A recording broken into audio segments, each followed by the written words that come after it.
ठीक है, इस चीज़ से समझ लियो। पहले ये समझ लोगे ना, तुम्हें 2 चैप्टर के बेस क्लियर हो जाएगा। नेचुरल वेजिटेशन में भी यही चीज़ समझाई गई, ठीक है, नेचुरल वेजिटेशन में भी यही चीज़ समझाई गई और क्लाइमेट चैप्टर में भी यही चीज़ समझाई गई।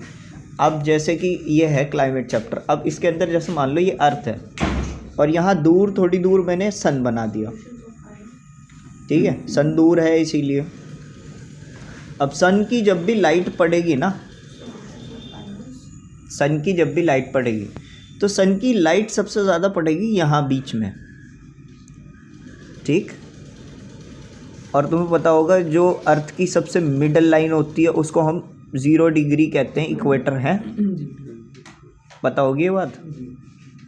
अब क्या होता है, यहाँ जैसे सबसे ज़्यादा तेज़ लाइट पड़ रही तो हमने इनको ना कुछ रीजन्स में डिवाइड कर दिया। अब ये ऊपर वाला बिल्कुल पॉइंट जो है उसको हम नॉर्थ पोल कहते हैं, जो नीचे वाला जो पॉइंट है उसको हम साउथ पोल कहते हैं। नॉर्थ साउथ इस तरह आ गया।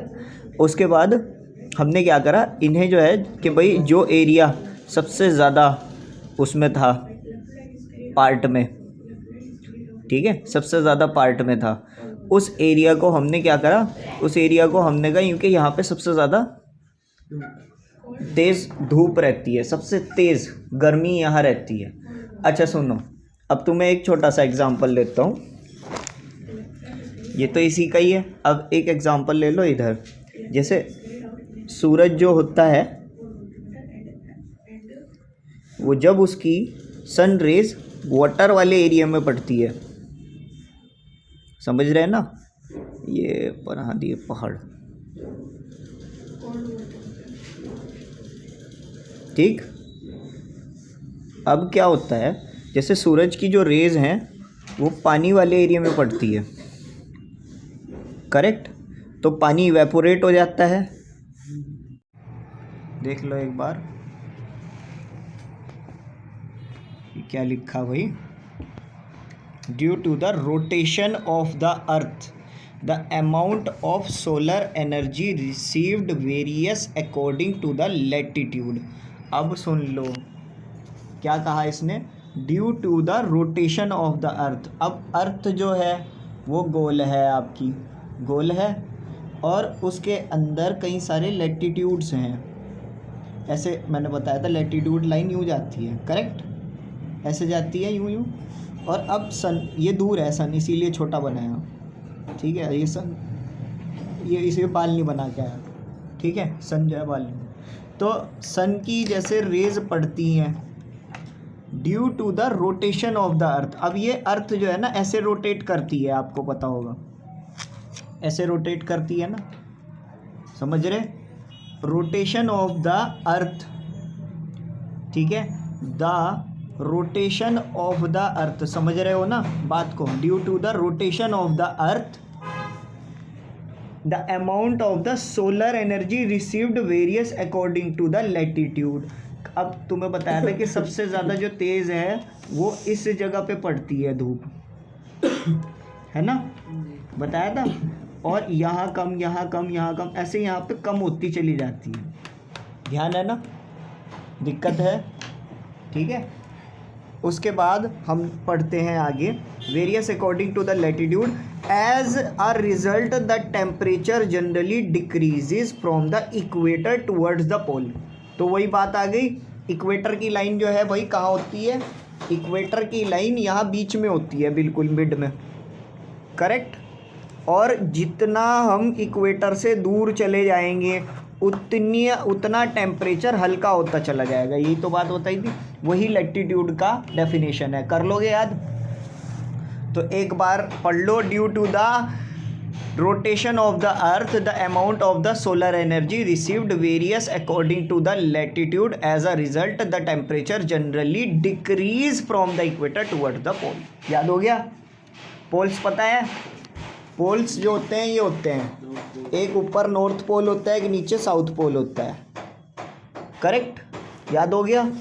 अगला क्वेश्चन देखो, altitude as one from the surface of the earth so high altitude the atmosphere become less dense and the temperature decreases. Altitude क्या है भाई?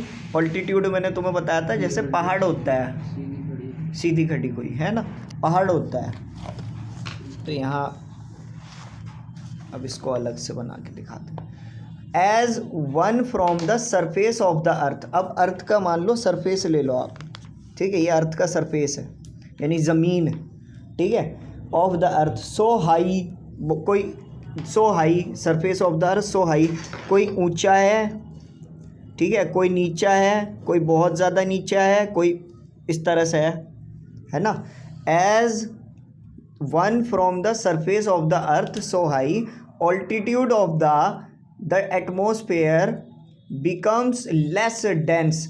इसीलिए अब जो हवा है, एयर है, कहीं पर ऑक्सीजन है, ठीक है, कहीं पर नाइट्रोजन है, कहीं पर कार्बन डाइऑक्साइड है, तो वो कम या ज़्यादा होगा, एटमॉस्फेयर में कुछ ना कुछ तब्दीली होगी, कुछ ना कुछ चेंजिंग होगी। एटमॉस्फेयर क्या होता है भाई? ग्रुप ऑफ एयर सराउंडिंग्स, ठीक है, इन our surroundings. The atmosphere becomes less dense, इसीलिए एटमॉस्फेयर क्या होगा? कम हो जाएगा। भाई हो सकता है कि जहाँ जहाँ पे जितनी ऊंचाई होगी वहाँ कहते हैं ऑक्सीजन लेवल कम होता चला जाता है, तो जितनी ऊंचाई होती चली जाएगी ऑक्सीजन जो है कम होता चला जाएगा, ठीक है। तो जितनी डेंसिटी पे आप पहुँचोगे उतना ऑक्सीजन कम होगा, इसी और तो यहाँ पे जो है टेम्परेचर जो है डिक्रीज़ हो जाता है। The high hills are there for during summer, और हिल्स जो होते हैं वो इसीलिए ठंडे रहते हैं, कोल्ड रहते हैं। The hills are there for cold during summer. Clear हो गई? तो लैटिट्यूड भी हो गया आपका और ऑल्टीट्यूड भी हो गया। और मैंने तुम्हें बताया था कॉजेज ऑफ क्लाइमेट क्या है, लैटिट्यूड, ऑल्टीट्यूड और प्रेशर एंड विंड, ठीक, डिस्टेंस फ्रॉम सी, यही वो बातें हैं जो तुम्हें बता चुका मैं। और जी रिलीफ, रिलीफ यानी लैंड। तो अब इधर आ जाते हैं भाई, प्रेशर एंड विंड का क्या मतलब? The pressure and winds system of any area depends on the latitude and altitude of place. Pressure और विंड सिस्टम, ठीक है, ऑफ एनी एरिया, किसी भी जगह का एरिया का डिपेंड करता है वहाँ का लैटिट्यूड और वहाँ का ऑल्टीट्यूड, ठीक है। कहीं का प्रेशर जो है, कहीं का प्रेशर और विंड जो है वो किन की वजह से अफेक्ट होता है भाई? ऑल्टीट्यूड और लैटिट्यूड की वजह से, यानी इन दोनों की वजह से। प्रेशर पता है, प्रेशर क्या होता है? कह देते हैं क्योंकि जितनी ऊंचाई पे जाओगे आप प्रेशर ज़्यादा तेज़ हो जाता है ना, हवा तेज़ चलने लगती है और ज़्यादा, तो जितनी आप ऊंचाई पे वहाँ पे ऑक्सीजन तो कम हो जाएगा। तो ये किसकी वजह से हो रहा? ऑल्टीट्यूड की वजह से। तो इसीलिए वहाँ का प्रेशर जो है वो चेंज होगा, ठीक है। हवा, ये प्रेशर ऐसे आएगा, प्रेशर जितना ऊंचा जाओगे आप प्रेशर कम होगा, ठीक है। इसलिए दूसरी चीज़, altitude of a place, this influence the temperature and the rainfall, और इसी की वजह से टेम्परेचर कम या रेनफॉल होती है। नेक्स्ट देख लो, डिस्टेंस फ्रॉम सी। भाई इंडिया का मैप लेके आओ, जाओ। The distance from the sea increases its moderating influence, decrease and the poles experience distance from the sea. The distance from the sea increases the moderating influence, decrease and the poles experience extreme weather condition. The condition is known as continuity. मैंने आपको बोला था कि जैसे ये India का map है, अब ये वाला जो एरिया होता है यूँ, ये कोस्टल एरिया बोला जाता है, ये कोस्टल एरिया बोला जाता है। जितना हम इस जगह से पीछे पीछे जाते रहेंगे उतनी यहाँ पे जो है थोड़ा सर्दी इलाके बढ़ते रहेंगे। जितना हम इसके जो ये एरिया है इससे थोड़ा दूर जाते रहेंगे उतना यहाँ पे टेम्परेचर मॉडरेट होता रहेगा, ठीक है। तो यही वो रीज़न है कि यहाँ पे जो है इन जगहों पे दिन में गर्मी रहती है, लैंड ब्रीज, सी ब्रीज समझा रखा आप लोगों को, ठीक है। तो यही वो वजह है। तो distance from the sea increases, the moderating influence decreases. जितना डिस्टेंस बढ़ेगा, ठीक है, उतना ही मॉडरेट डिक्रीज होगा। People experience extreme weather condition, उतने ही लोगों को वेदर कंडीशन जो है वो अलग अलग देखने को मिलेगी। The condition is known as the continentality. आपसे क्वेश्चन ये भी पूछा जा सकता है, what is continentality, you have to write ये वाला जो ऑप्शन है, डिस्टेंस फ्रॉम सी। समझ गए। नेक्स्ट आ जाता है ओशन करंट। अब ये बताया था तुम्हें, continuous movement of the earth,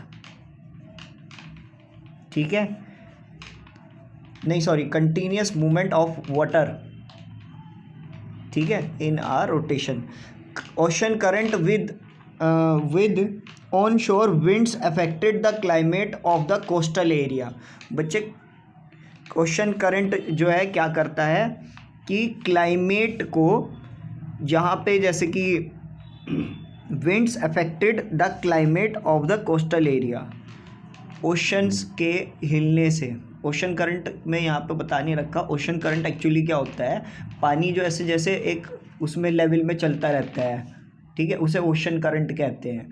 अब पानी के ज़्यादा चलने से विंड्स अफेक्ट होती हैं, विंड्स अफेक्ट होने से क्लाइमेट बनेगा, क्लाइमेट बनने से कोस्टल एरिया यानी जहाँ पे समुद्री इलाके हैं, उस जगहों पे ज़्यादा तेज़ सर्दी लगेगी रात के टाइम पे, बताया था, ठीक है। For example any coastal area with warm और cold current following the past it will be warmed और कूल्ड इफ द विंड और ऑन शोर। क्लियर हो गया। रिलीफ तुम लोगों को बताया मैंने, रिलीफ लैंड वाले एरियाज़ को कहते हैं, relief to play the major in the determining the climate of a place. Relief से क्या समझ सकते हैं हम, रिलीफ से हम समझ सकते हैं क्लाइमेट ऑफ अ प्लेस, जगह के ऊपर।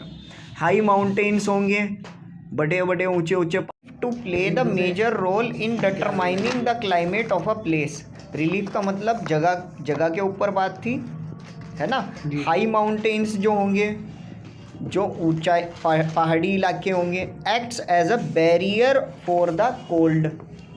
ये तुम्हें बताया कि जो जैसे पहाड़ी इलाके होंगे, जैसा पहाड़ है ये, ठीक है, ये पहाड़ है, करियो भाई, इसको यूँ पकड़ियो, ठीक है, ऐसे पकड़ लो जैसे ये पकड़ रखा एक बंदा। अब हवाएं आएंगी, हवा ऐसे आ रही है, आते हुए ऐसे यूँ टकराई और ऊपर चली गई, नीचे नहीं आएगी वो, तो हवा एक तरफ लगेगी दूसरी तरफ। अच्छा, तो यूपी वाले एरिया में आती नहीं हवा, इसीलिए वो इतनी तेज हवाएं नहीं आएंगी। अब इंडिया का मैप देख लो एक बार, ये क्या हो रहा सर भाई, इन जगहों पे हिमालय है, हिमालय की पहाड़ियाँ इस एरिया में है, करेक्ट।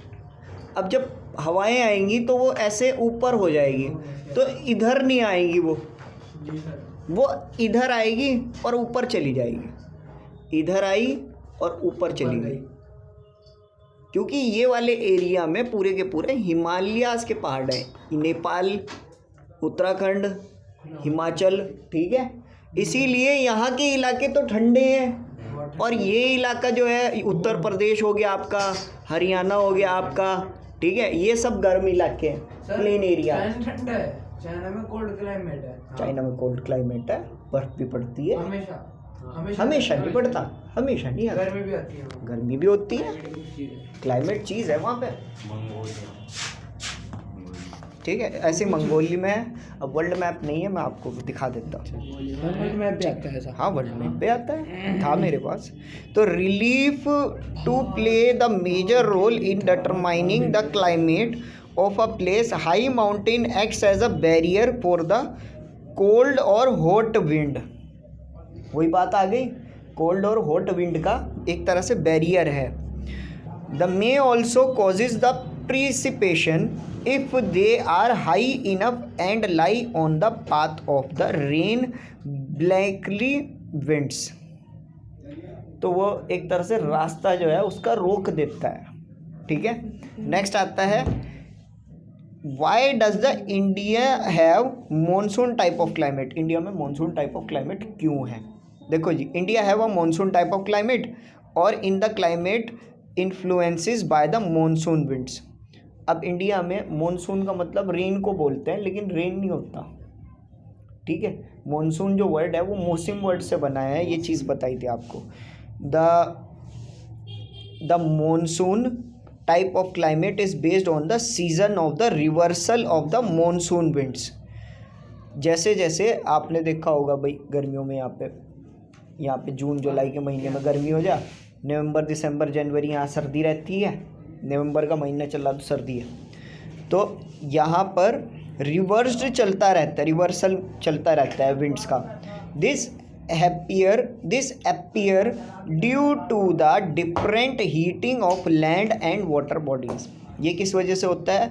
क्योंकि लैंड की हीटिंग की वजह से, या वाटर बॉडीज़ यानी समुद्र, पानी, रिवर, ठीक है, रिवर या फिर क्या कहते हैं लेक्स की वजह से, वाटर बॉडीज़ का मतलब हो गया।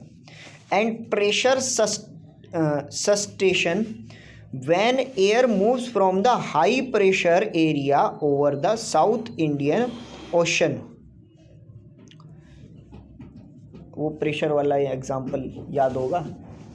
तो ये यहाँ पे ये कह रहे हैं साउथ इंडियन ओशन जो है, इंडिया का जो साउथर्न पार्ट है, वहाँ साउथर्न ओशन जो है वो हाई प्रेशर फॉर्म करता है, ठीक है। It crosses the equator term right to the low pressure situation over the Indian सब कॉन्टिनेंट।